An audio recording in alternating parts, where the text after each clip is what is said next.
Hi everyone. Um, uh, Welcome to our webinar today. My name is Evar. I'm a senior researcher at the Canadian Energy Research Institute. So today we'll be talking about this study which investigates project economics of 4 basic chemicals from natural gas and naphtha feedstocks.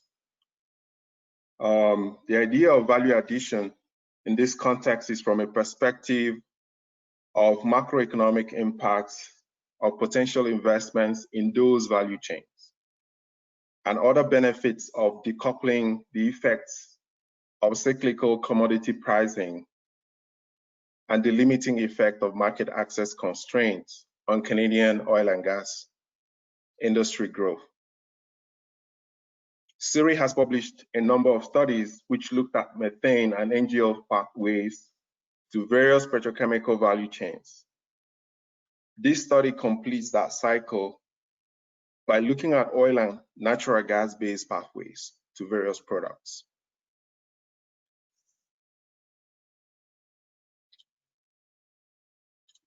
Just before we go ahead, a couple of house cleaning before we go ahead.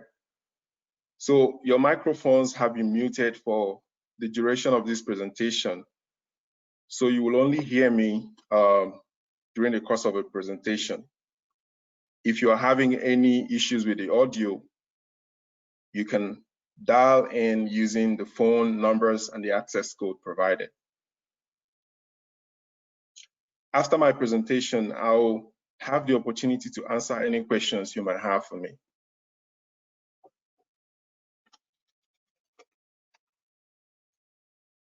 At CERI, we conduct economic and environmental research and analysis of the energy industry, covering oil and gas, petrochemicals, electricity, and transportation sectors. CERI is a non-profit organization, and our research is independent. For this reason, we do not make policy recommendations. We just crunch our data and present decision scenarios which can guide and support the policy-making process.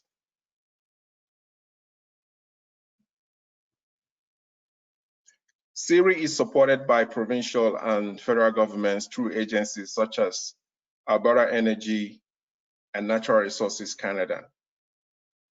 Part of CERI's core funding and in-kind funding also comes from various industry associations such as the Canadian Association of Petroleum Producers and institutions such as the University of Calgary.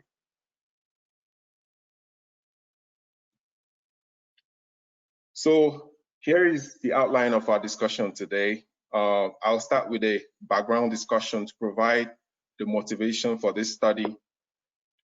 And then we'll go to the methodology section where I will discuss how we designed and went about the assessments in this study. Then in the results section, I will present the findings from this study on supply costs of the products, potential market opportunities, and the macroeconomic impacts of the potential petrochemical sector investments. Then I will draw some high-level conclusions and will afterwards respond to any questions you might have for me. If we look at the global petrochemical feedstocks, we see that it's been predominantly oil-based and is expected to remain so into the future as well. About 15% of oil demand in OECD countries goes into petrochemical production. Canada is among the top 5 global producers of oil, with a production that accounts for about 5% of global supply. Yet, when it comes to petrochemicals, Canada is yet to pull her weight as a major player. Canadian participation in the global export market is still very meager, and which is the subject of our assessment.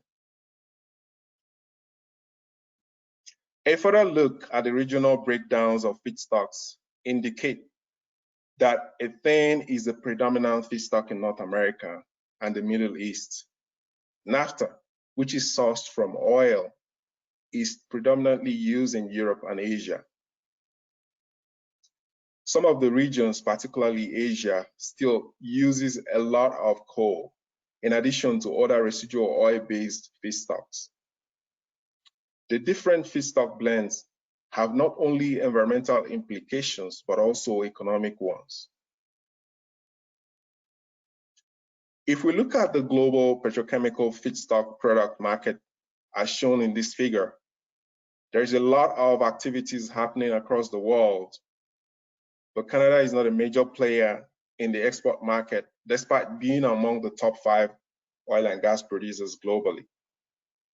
So what are the challenges limiting Canada's performance in the export market? Should Canada stick to resource exports, or should further value addition be explored? Should Canada ship or sell feedstocks or products? What are the conditions that could favor value-added production in Canada? What would be the investment break-even prices in terms of supply costs and cash costs for competitive Canadian productions? What would be the overall economic impacts of new petrochemical sector investments in Canada, for instance? In order to answer those questions, based on the objectives of this study, we considered 2 feedstock and 4 product choices, covering the major basic petrochemicals from oil and gas pathways. These basic chemicals we have considered include methanol, ammonia, ethylene, and propylene.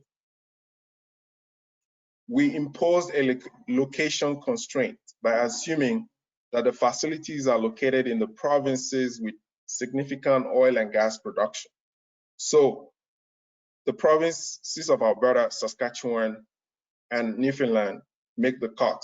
We are selected as locations for the facilities in our assessment.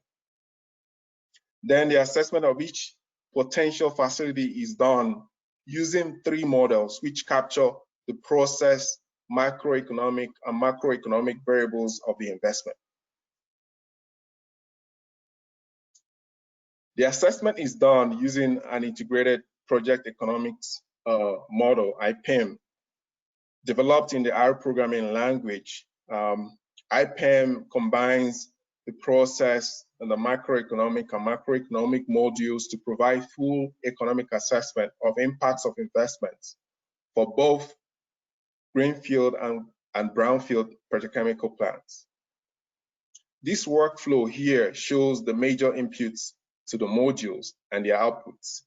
We have the process parameters like the product yield and the facility size and utilization, EEC. And then we have the macro and micro economic variables such as like CapEx, OpEx, capital cost allowance rates, etc. And when we run the model, we generate information on product quantities, break-even prices, various macroeconomic impacts such as employment, pay rate, GDP impacts, and revenue generation impacts.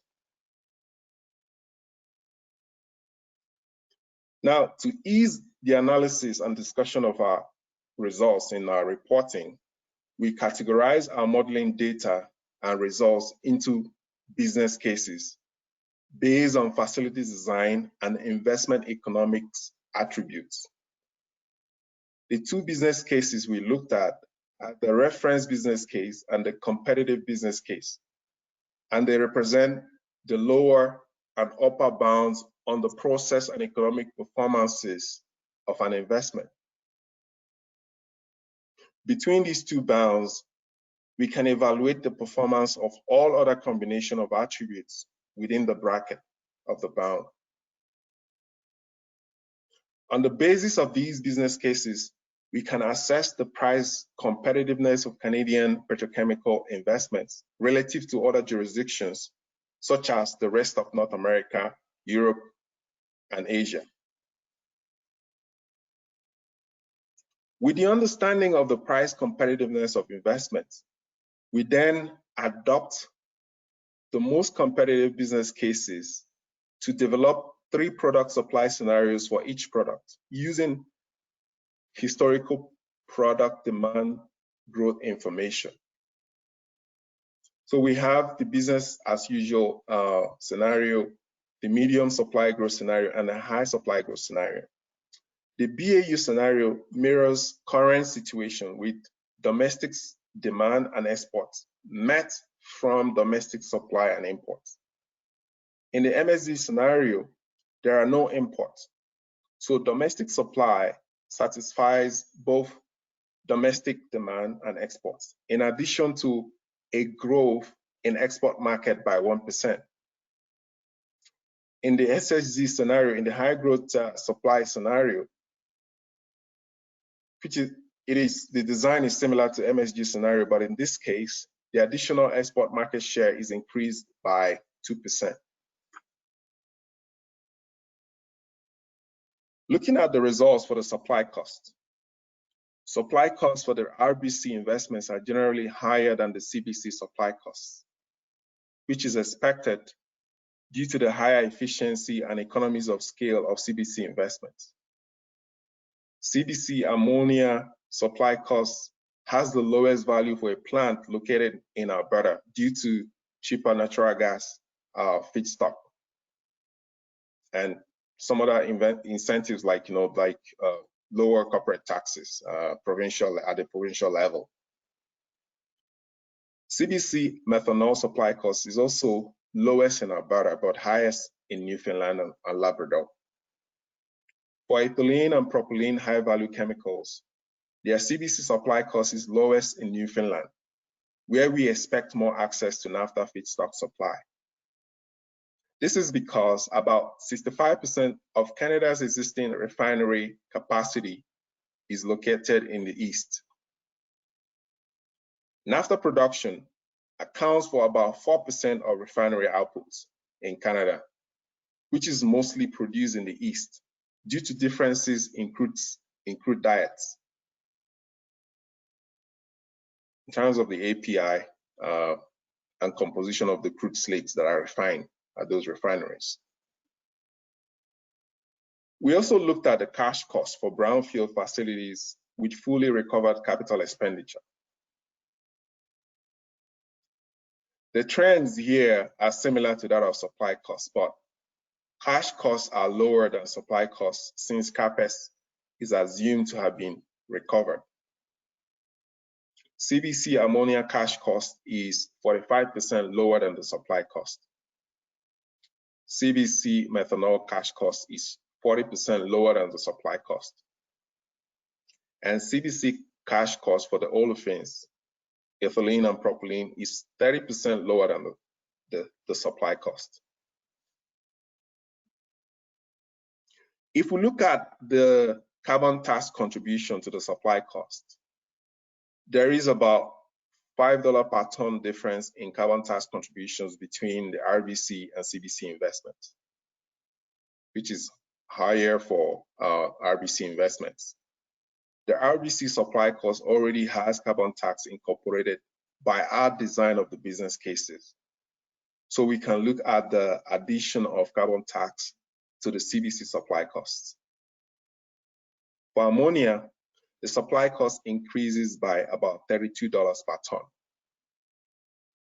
For methanol, it increases by about $27 per ton.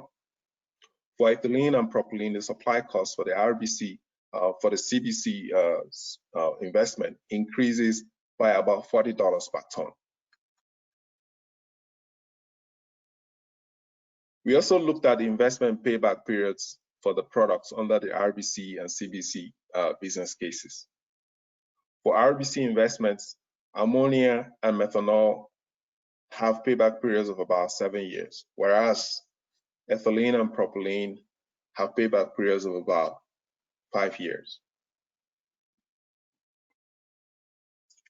CBC investments generally have a slightly shorter payback period when compared to RBC projects. However, the difference is not significant, typically around 6 months to 9 months-ish, which is less than a year.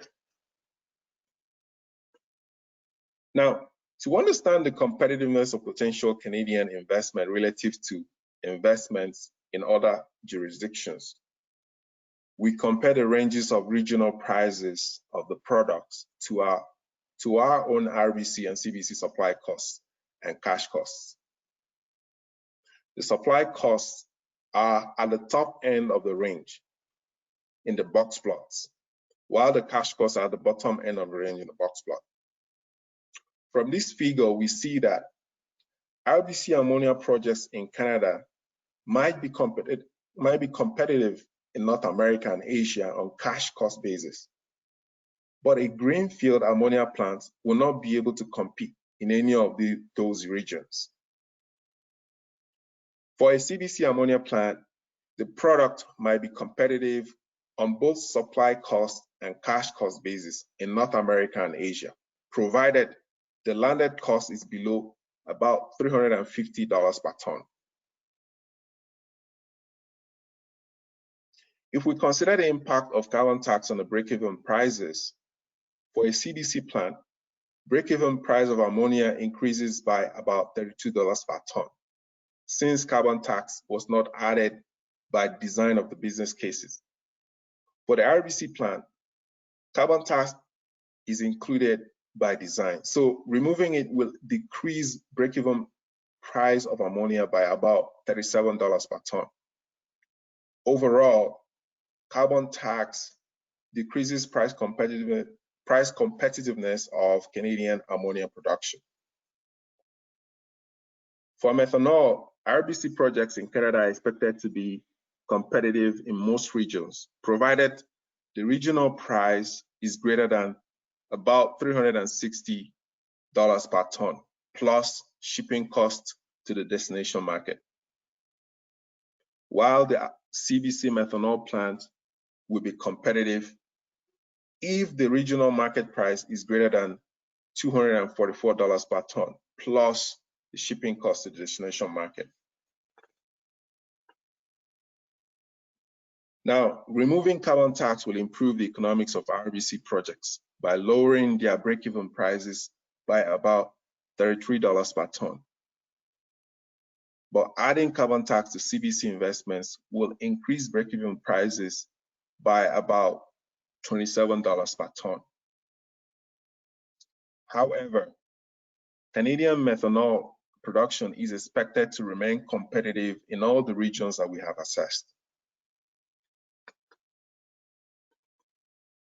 Now, naphtha cracking for ethylene in Canada is not expected to be competitive, but brownfield facilities can compete in Europe and Asia on cash cost basis. The addition or removal of carbon tax from the CBC or RBC plant respectively would not change the economics significantly. We see that the break-even prices in North America are way lower due to the use of cheaper gas-based feedstocks. For propylene, RBC projects can only compete on cash cost basis for existing facilities. However, CBC projects should be able to compete on both supply cost and cash cost basis. Also, CBC projects should be able to compete in Europe on cash cost basis. Removing carbon tax from an RBC investment reduces break-even prices by about $45 per ton. Adding carbon tax to a CBC investment increases break-even prices by about $40 per ton. Carbon tax does not change the economics significantly, but it does affect final break-even prices and could determine the FOB destination or the landed cost at the destination market competitiveness of the product. Now, based on the competitive break-even prices, we can identify best locations in Canada for producing each of the products.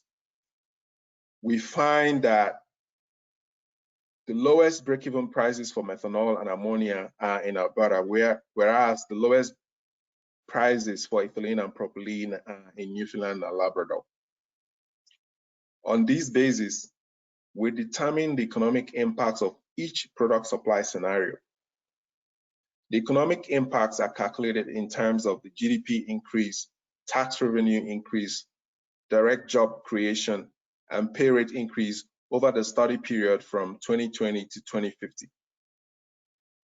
For the gas-based products, ammonia has a higher economic impact compared to methanol.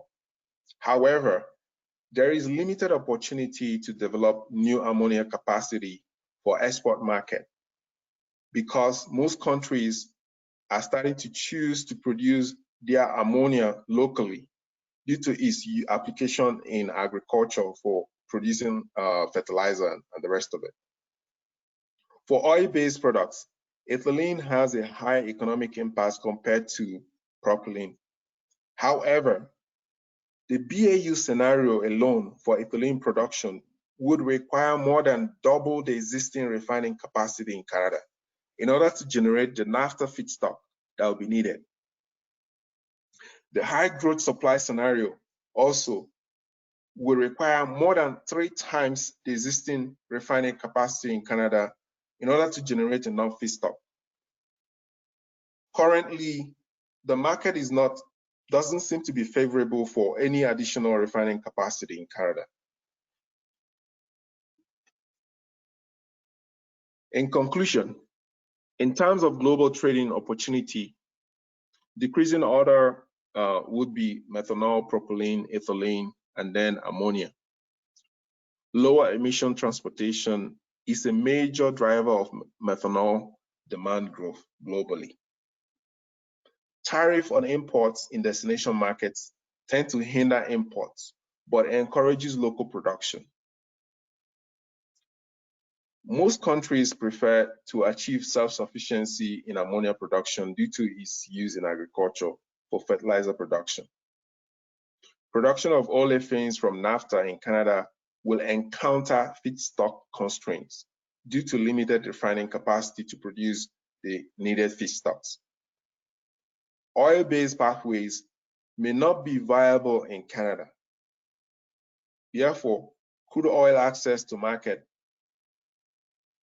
will still be needed, and perhaps future refinery and petrochemical investment integrating those facilities at the design stage and the development stage might be the way forward.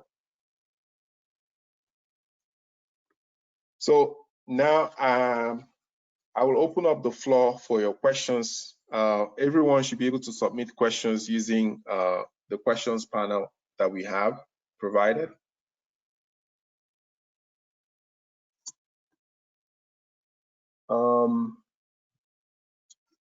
It looks like so far we have no questions so far. Okay, so there's a question from so there's a question from Mike.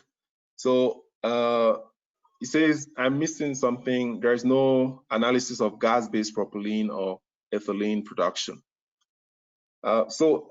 Essentially, like I mentioned earlier when we started, like CERI has done a lot of analysis in the past looking at gas-based pathways. And a recent study which was published August last year looked at gas-based pathways to propylene and ethylene. And so this particular study was aimed to complete that cycle of what we do every year or every 2 years. You can find detailed information about those analyses on CERI website. But if you need any further follow-up, you can reach out to us. Now there's another question from Greg. Does your GAG cost assumptions include the proposed clean fuel standard in Canada. So the cost assumptions, cost assumption with regards to carbon tax, we only have the federal carbon tax schedule included. We only have the federal carbon tax schedule included in the model.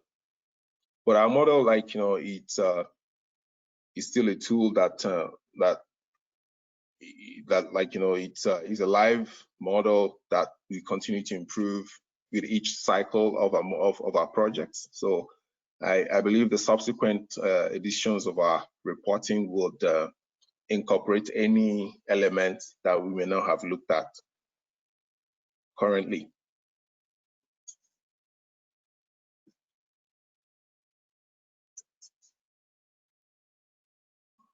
So I have another question. How do you account for negative externalities in your cost? How do we account for negative externalities in our cost? So so for externalities that cannot be cannot be captured quantitatively, or that cannot be parameterized quantitatively, we address those externalities qualitatively. We discuss them. There's some issue of COVID-19 and how that might affect our projections are discussed. But if it's an externality that we consider important to consider critical to impact the supply cost in the medium and long term, and it's possible to quantify that or parameterize it, we do quantify those.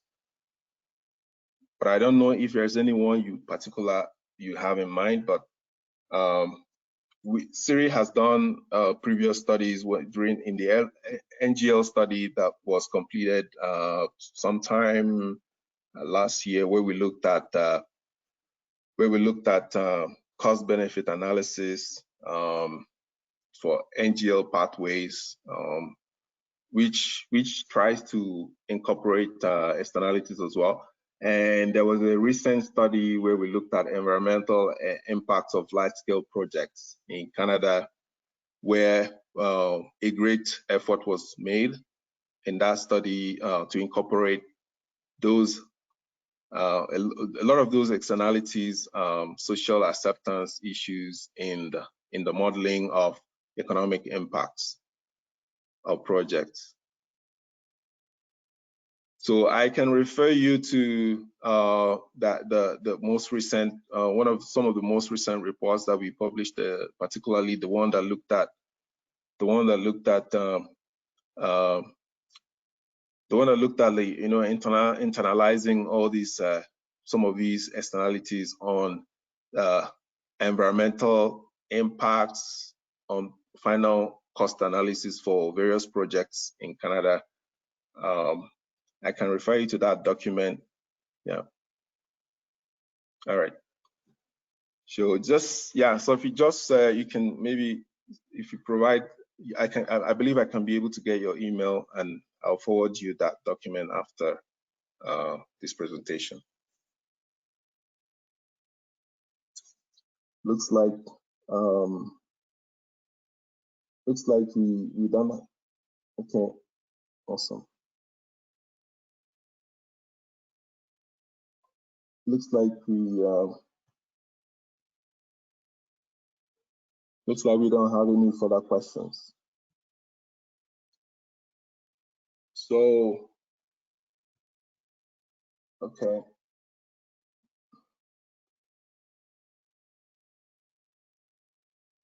So in the absence of further questions, if there's any further clarifications that anybody would like to get from us,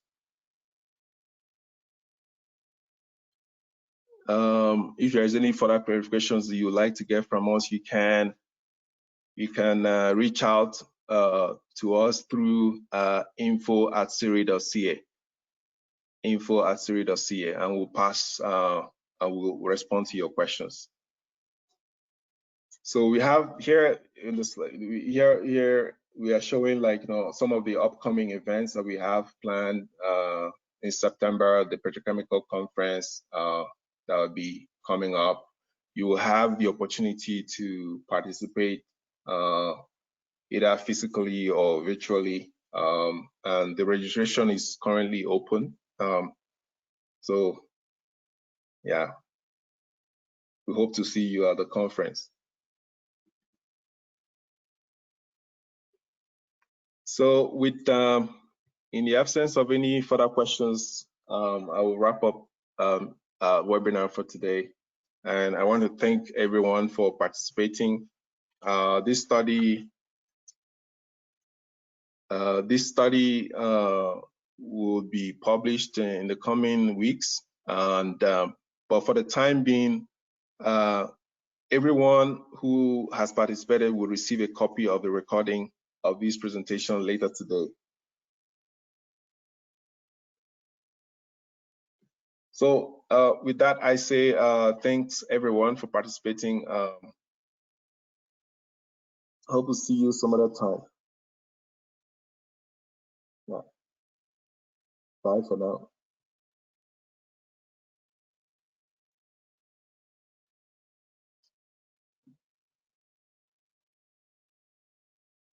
Let me see.